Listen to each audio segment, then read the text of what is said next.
So welcome po sa product presentation po natin. No? Before I would start, I would just like to mention that I am a practicing physician. I had been in practice for almost 30 years na rin. No? I have my own clinic at Camarin, Caloocan City. Sino dito yung mga taga Camarin? Okay? So I have a 15-bed clinic doon. I am the medical director, as you can see. No? So, marami nagtataka bakit nagsali-sali pa ako sa ganito. Well, napakaganda rin kasing i-share natin yung mga product na sa paniwala natin, malaking may tulong sa ating mga kapatid, no? And I would be a hypocrite also to deny na napakaganda din po ang opportunity dito as far as income is concerned. So, ang topic po natin ngayon, no? Balikan ko po. Ito po, special request talaga ito ni Sir Gary para ma-appreciate po natin, maintindihan natin kung ano pa ang mga sakit na may pakinabang ang pag-inom po natin ng Jinga Juice. Okay po ba yon? Para kung mayroon magtatanong sa inyo, kasi sigurado kung mayroon at mayroon talaga magtatanong yan, no? At least equip na kayong sumagot, lalo na kung if you have the position of this CD or DVD later on, na nandoon lahat yung mga proof na ang Jinga Juice talagang may pakinabang sa ganitong mga sakit. Tama po ba? Okay. So, ito na yung topic natin, diseases that may benefit from drinking Jinga Juice. But before I proceed, no, baka magkakaroon ng issue.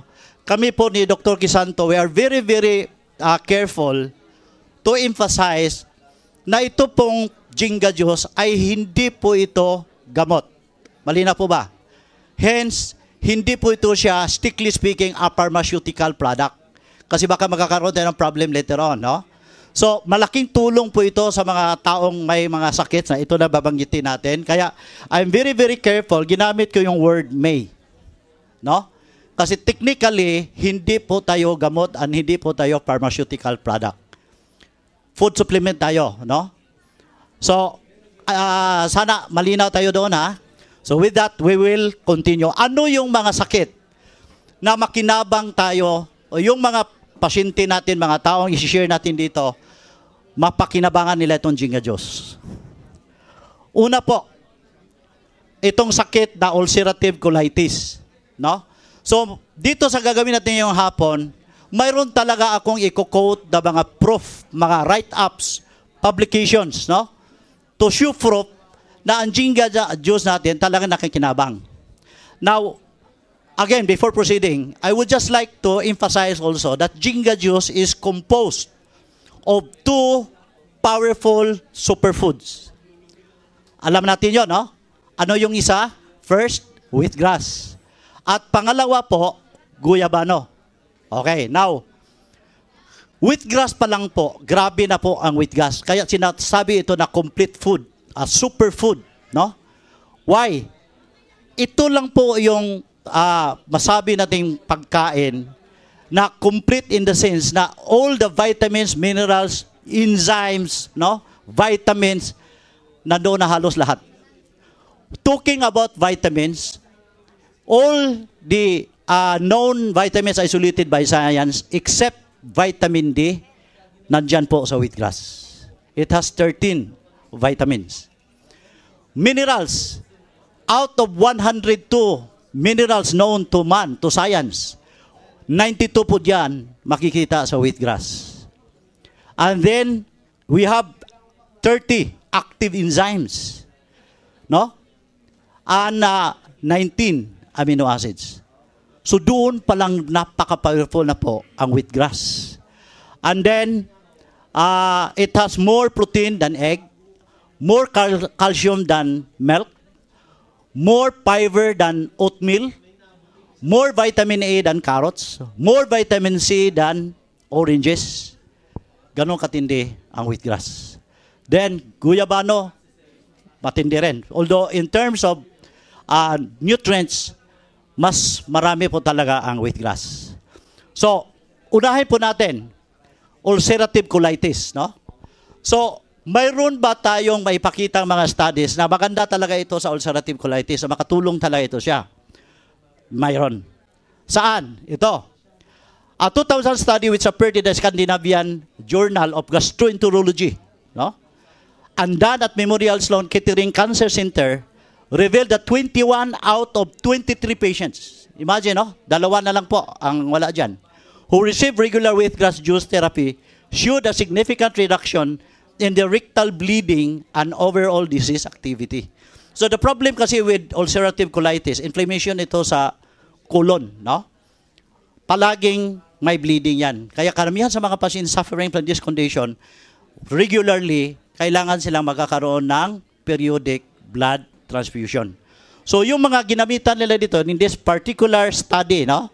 Sa Scandinavia ito, 21 out of 23 na kinabang po. So yung rectal bleeding na minimize, and there's an overall disease activity improvement. Then another study naman, ito matindi ito kasi this is a double-blind study. And this is done by Ben Aryeh and co-workers from the Israel Institute of Technology. So one of the best scientists are the Israelites, no? And dito po sa particular double-blind study na ito, 23 patients din po, parang coincidence, no? Palaging 23, no? Ginasupplement nila po these 23 patients with 100 cc of wheatgrass juice daily for 1 month. And then, ang nakita po nila dito, there is a significant improvement on these patients as far as disease activity index, such as rectal bleeding na naman, katulad dito, and bowel movement is concerned. So, nag-improve yung bowel movement sa mga pasyente may ulcerative colitis. Furthermore, they found no serious side effects. So, dalawang study po dyan to back up na sa ulcerative colitis, mapakinabangan talaga. And not only that, mayroon pang dagdag, no? Again, a similar study done at New York University Langone Medical Center. So, sa New York na ito, no? Involving 24 patients. So, kanina, 23, dalawa mag-23, ito 24. Ganon pa rin ang nakikitang result. So, consistent ang nakikita nila. The safe effectiveness in the treatment of this disease was published by Rapsky H. and Krieger C. 1948 po ito. Review of Gastroenterology, Volume 15, pages 549 to 553. So my dear friends, mayroon talaga tayong maipakita, no? Hindi lang ito hype-hype. And yung mga researchers po dito, they also attest to the effectiveness of wheatgrass juice in ulcers. So hindi lang po ulcerative colitis, pati ulcers, no? Even in spastic colitis and sigmoiditis. So large intestine pa rin ito, no? And then even in GERD, ano itong GERD? Gastroesophageal reflux disease. Yung palagi nangangasim na parang bumabalik yung pangangasim sa bunganga, no? Ito, marami mga tao suffering from this one. And then, hyperacidity and even hangover. Mga sakit na makikinabang pa rin. Hyperacidity because wheatgrass, especially yung chlorophyll, napakatindi po ang alkalizing effect yan. So, alkaline, yun ang mag-neutralize sa acid. Okay? So, nandyan yan. Published dito yan. And then, si Dr. Ann Wigmore, siya mismo was a victim of a devastating case of colitis. Pero nang gumamit siya ng wheatgrass juice, no? Grabe yung recovery niya, phenomenal yung recovery.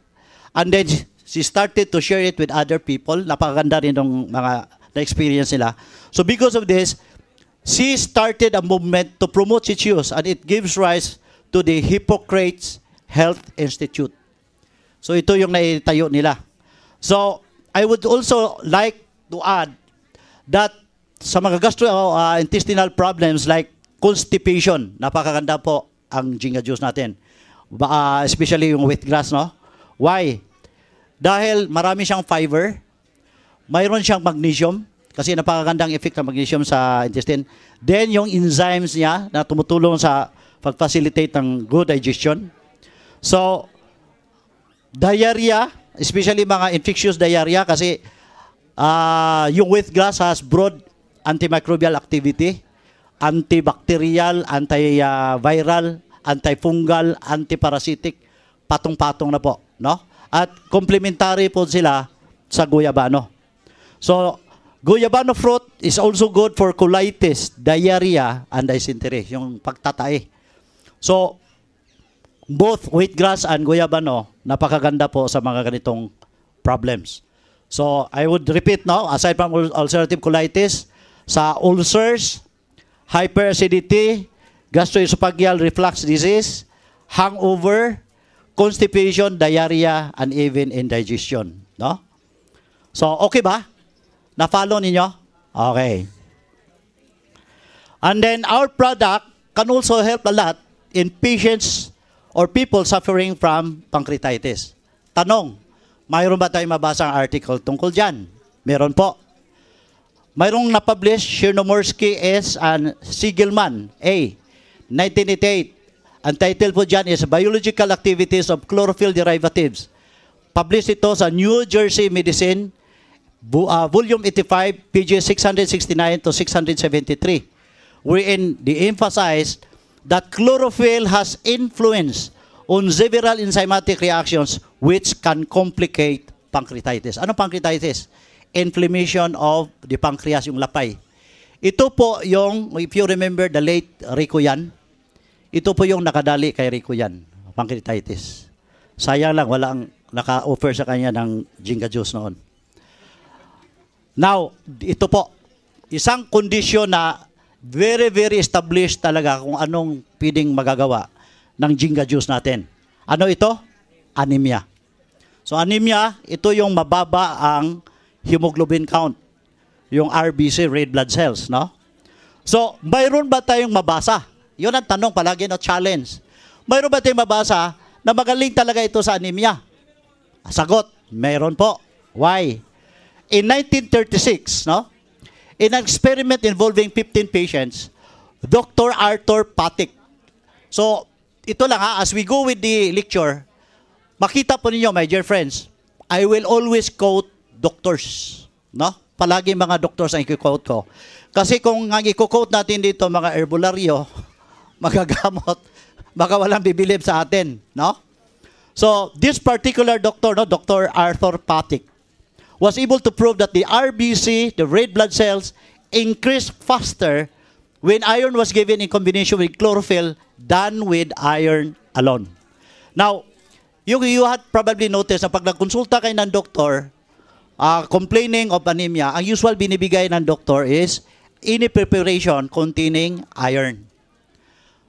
But this particular doctor, sa 15 patients po na subjected for that experiment or trial, they found out na pag iron lang yung binibigay nila, magandang result.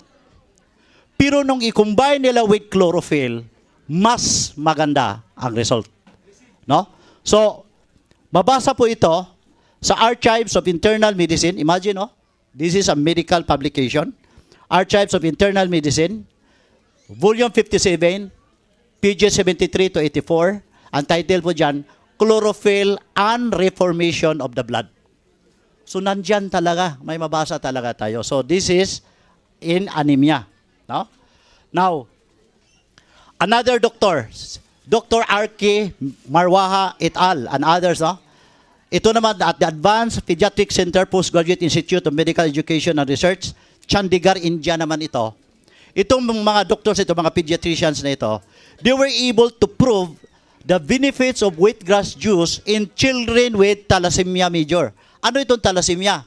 Thalassemia is a form of anemia pa rin, but this is a rare and hereditary form of anemia. So dito mas kailangan dito yung frequent blood transfusion. At anong nakita nila itong mga pediatricians na ito, sila Dr. Marwaha, no? Ito po, ang ginawa po nila dito, yung mga batang may anemia, na kailangan ng blood transfusions palagi, binibigyan nila itong mga batang ito ng 100 ml of wheatgrass juice daily. That's about 1/2 glass almost, no? A typical glass is about 200 to 250 cc or ml. Binibigyan nila ng 100. And you know what? Half of these children showed a decreased need for blood transfusions without adverse effects seen in a span of 1 year. So 1 year po nilang ginagawa ito sa India, Chandigarh, India, no? And furthermore, ito yung nakita pa nila, there was a 3 to 5-fold increase in the production of hemoglobin F. So, grabe, no? So, thalassemia major yan siya, na ang mga bata dyan in need of constant blood transfusion. So, bakit? So, ito pong background. Bakit napaka-effective po ang wheatgrass, no? Dahil sa chlorophyll. And you know this, I would just like to emphasize that among plants, no, among grasses, wala pong tatalo sa wheatgrass, no? As far as chlorophyll is concerned. Wheatgrass has 70% crude chlorophyll. And then, ang matindi sa chlorophyll na yan, ang chlorophyll, in terms of molecular structure, it is almost similar to hemoglobin. Ang pagkakaiba lang talaga nila, no? Ang hemoglobin, yun ang nasa animals, no, and man. The central atom or central element is iron. Kaya mayroon tinatawag na iron deficiency anemia.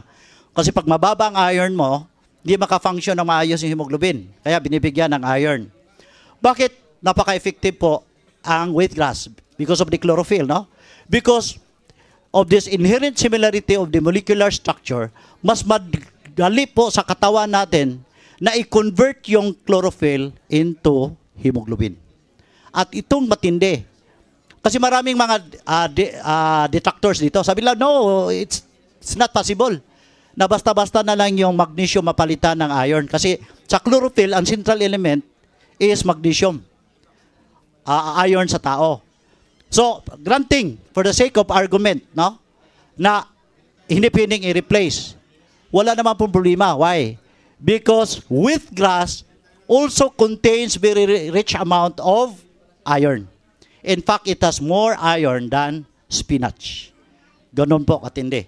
So, yun talaga ang reason bakit very effective siya sa anemia. Kasi pag ang chlorophyll, no, converted into iron, into hemoglobin, or because of the iron also of chlorophyll or wheatgrass, yung RBC, red blood cell, mabibuild nila yon very, very fast. At itong RBC, ito yung, nandoon yung hemoglobin, ito yung nagdadala ng oxygen. So, pag very rich ang RBC mo, ang hemoglobin, especially iron, then solve na yung anemia. So, that's the reason bakit napaka-effective po ito sa anemia. So, nakuha po ninyo? Okay. Then, ito pong maganda. Marami na po sa atin talaga, may mga kamag-anak na po tayo, mga mahal sa buhay na pumanaw na sa ibang mundo dahil sa Big C. Ano itong Big C na ito? Cancer. So, itong tanong, pwede ba nating mapakinabangan itong Jinga Juice pagdating sa cancer? Ang sagot po natin yan, malaking oo. Why? Mayroon bang mga evidence? At anong klaseng mga cancer? Dami. In fact, guyabano pa lang 12 types na yon. At isa sa mga klase ng cancer na makinabang ang isang pasyente ay leukemia. Cancer of the blood, no? At I would like to emphasize also that in leukemia, usually, ang mga pasyente dyan mayroon ding anemia. So, na-mention ko na kung gano'n kaganda ang product natin sa anemia. So, marami ang puti, mababa ang pulang dugo, no? So, wheatgrass juice demonstrated in vitro cytotoxicity to HL-60 human promyelocytic leukemia cells. So, may mga studies dyan, no? Na, kuhan siya, pinapatay niya itong promyelocytic leukemia cells na HL-60. Ito yung code niya, no? So, lagay ko dito, note, wheatgrass juice can be used simultaneously in patients undergoing chemotherapy to reduce the myelotoxicity of chemotherapeutic agents. Why? Because mostly, especially yung mga doctors na hindi nakarinig about guyabano, ang ginagamit pa rin nila is chemotherapy. So, kung di man yung pwedeng mapigilan, at least man-neutralize natin to a certain extent yung side effects ng chemotherapeutic agents by introducing our Jinga Juice. Now, ito pang maganda, oh. In an experiment involving 20 pre-leukemic adult patients. Ibig sabihin ng pre-leukemic, on the verge na of the developing leukemia. Ito mga adult patients na ito, 20 sila, no? They were given 30 ml of wheatgrass juice daily for 6 months. And then, yung mga researchers na nakonduct nitong experiment na ito, they were able to observe a longer interval in the patient's blood transfusion schedules. Proof na talagang nakakatulong din ito sa leukemia. Then, another concern natin, especially sa mga kabababahihan, no? Breast cancer. This is very common among women, pero hindi po babae lang ang pwedeng magkakaroon din ng breast cancer. Mga lalaki pwede rin, but rare po ito sa mga lalaki. Pero pag tumama ito sa lalaki, mas malaking problema. Ano? Now, sa mga babae, banta talaga ito. Especially sa mga babaeng very concerned sa figure po nila. No? Mahilig kayo sa mga beauty contest, palaging ginasite yung statistics. No? 36, 24, 36. Sa mga lalaki, hindi masyado. In fact, iba ang statistics ng lalaki. 36, 26, 6. No? So, ayaw kung ano yung 6. No? So, sa mga babae, very conscious sa mga babae dito, yung breast. Kasi isa to sa mga masabi nating asset talagang makikita kaagad. So, pag isang babaeng may breast cancer, nako, parang yung mundo, nagugunaw yung mundo sa isang babaeng nagkaroon ng breast cancer. Pero good news, may pakinabang ba ang Jinga Juice natin sa breast cancer? Meron po. Mayroon bang proof? Wheatgrass, ito po. An Israeli study of 60 patients with breast cancer, no? 60 patients po yan, marami-rami yan, who took the wheatgrass juice daily during the first 3 cycles of their chemotherapy, concluded that wheatgrass juice may reduce myelotoxicity. Ano itong myelotoxicity? The toxicity, the accumulation of chemicals in the bone marrow. Kasi isa ito sa maapektahan talaga bone marrow, no? Under chemotherapy usage, nare-reduce by using wheatgrass juice daily. And then, this study also showed a decreased need for these patients for blood and bone marrow building medications during their chemotherapy without diminishing the effects of the chemotherapy itself. So, imbes na yung mga pasyenteng nag-undergo ng chemotherapy, they also have to take medications para maproteksyonan yung bone marrow nila, para sa anemia nila. Once na-incorporate mo itong wheatgrass juice, no, na nandyan sa Jinga natin, pwede pong ma-improve yung intervals of blood transfusions nila, and then yung need for these blood-building medications, bone marrow and sa blood nila, mabawasan din po. Pati na yung toxicity ng chemotherapy. Now, that is as far as wheatgrass is concerned. Sa guyabano, mayroon din ba tayong mabasa din? Mayroon. In 2011, the journal Nutrition and Cancer revealed a highly promising research on gravula or guyabano and breast cancer. Researchers found that gravula fruit extract or GFA suppressed the so-called oncogene. Ano itong oncogene? Ito yung cancer-causing gene, of which the expression in the cell and animal models of breast cancer are well expressed. No? So, the oncogene known as epidermal growth factor receptor, EGFR, is commonly overexpressed in breast cancer and therefore an ideal target for chemotherapy. So, kung mayroon po kayong mga kamag-anak kakilala, no, who is suffering from breast cancer, maganda pong i-recommend ninyo yung Jinga Juice natin. No? Then, let's go to lung cancer. So, yun na naman ang challenge. Mayroon ba tayong mabasa na pwede ito sa lung cancer? So, wheatgrass na naman ang basihan. There is a 20-year study of 20,000. Marami-rami talaga ito. 20,000 telephone company workers. And this study has found that beta-carotene, what is beta-carotene? The vitamin A, no? Which is, ang beta-carotene natin is more than that of carrots. As far as wheatgrass is concerned, no? One of the natural ingredients found in wheatgrass, it has twice more beta-carotene than carrots, is significantly reduce the risk of lung cancer in cigarette smokers. So dito, sino yung mga cigarette smokers po dito? Taas po ang kamay. Okay, marami-rami din, no? Yung mahilang tumaas ng kamay, taas ang paa. Okay. So, may study rin. So, ito na po, pakasa na po ninyo yung mga cigarette smokers, no? So, according to this study, a diet high in beta-carotene daw can negate the bad effects of 30 years of cigarette smoking. 30 years, imagine. No? In fact, the National Cancer Institute, sa Amerika po ito, no? Reports that 19 out of 21 studies over the years have indicated that diets high in beta-carotene contribute to at least a 40% reduction in developing some kinds of cancer, especially lung cancer. So, nandyan. And incidentally, mataas po ang beta-carotene ng wheatgrass natin. So, ito yung function ng beta-carotene sa lung cancer. Now, sa guyabano naman po, mayroon ba tayong mabasa na maganda ito sa lung cancer? Mayroon po. Ford University has conducted a significant research on acetogenins funded by the National Institute of Health and the National Cancer Institute. Ang maganda dito, mga third-party independent groups itong gumagawa ng study at their own initiative. Walang pabor-pabor o walang nagbabayad dito ng mga drug companies, for example. These studies have resulted in at least 9 patents on the results around the anti-tumorous and insecticidal uses of this acetogenins. So, I would like to emphasize itong anti-tumorous, no?